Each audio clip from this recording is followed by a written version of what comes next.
Right, let's get in front of the camera properly. This is a little bit of a rant in a way, but I'm not going to rant on. Bushcraft and Survival magazine, the electronic version. I've held off as long as I can, but now I'm totally pissed off. And I'm hoping that anybody in the bushcrafting, survival, camping community will pass this around so that nobody else falls for this. I don't know, it's a bad situation really.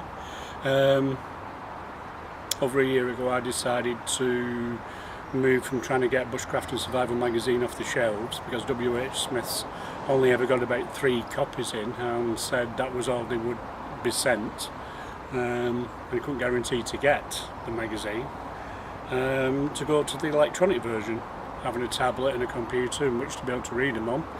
I thought it'd be a good move and it was cheaper, so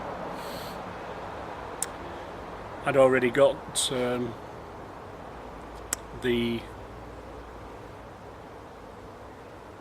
sort of the I think it started off bi-monthly. I think it might still be, but anyway, I'd got the latest one off the shelves, and when I decided to contact someone and said, can you start with such and such a magazine, I subscribed to the page on Facebook in order to keep up with events, and when I saw that the next magazine I needed was available, I waited a week and I'd got no communication.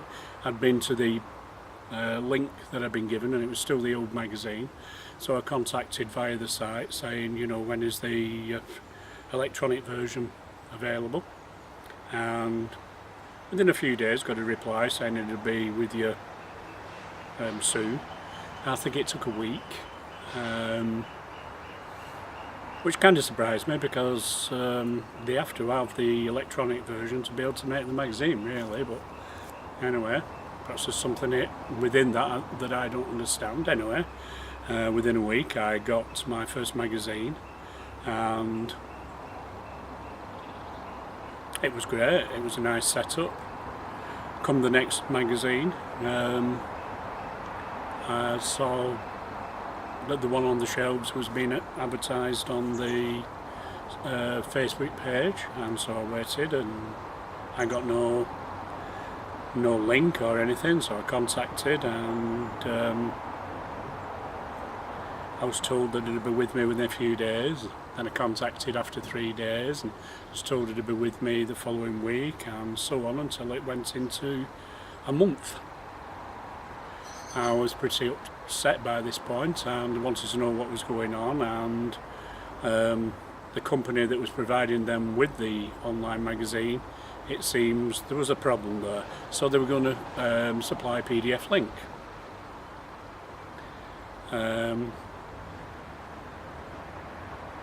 I got the PDF link and I think it was 5 weeks by that point. PDF link's great because you can read PDF on Android, PC, blah blah blah.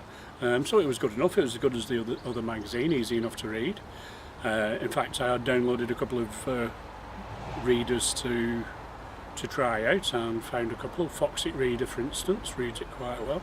But anyway, come the next time, I asked what was going on and was told that they'd got a new company to produce the online magazine, and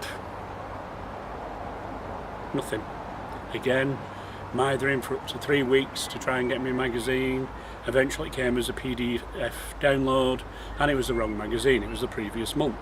So then I had to spend nearly another week mithering again to get the right one, and so on. By the end, the last magazine, I was pretty angry and I'd got my hair off, and I told them so. And they said, well, because of all the messing about, they'd give us 3 extra 3 months magazines to make up for it. And I thought, well, you can't say further than that if you get it. Of course, the same thing again. And in fact, the second of these 3 magazines, issue 50, hasn't appeared, and they're about to put out issue 51, and I got a false promise from the editor, if he really was the editor. I'm going to the Bushcraft show, I'll sort it out for you, Dale, when I get back. And weeks later, nothing, absolute silence. All I can say is, if you're going to buy the magazine at all, then buy it off the shelf. Don't buy the magazine via subscription, because I've seen complaints on Facebook about lots of people not getting them, and they're having to either. You shouldn't have to either. If there's something wrong, they should contact you. Don't cost out for a membership-wide email. Avoid the electronic magazine like the plague, because it's quite obvious now that once they've got your money, they don't care about you, they don't contact you, so it's obvious that out of sight, out of mind. So avoid this magazine like the plague. Right, I'm going to leave it at that, but I hope you'll let me know that you've been, and make a comment and share it with everybody you know that's in this sort of community. Avoid the subscriptions like the plague. Buy it off the shelf. If you can't buy it off the shelf, find out why. More than likely it's because they're not printing enough. And I'll say goodbye on that one. Bye for now.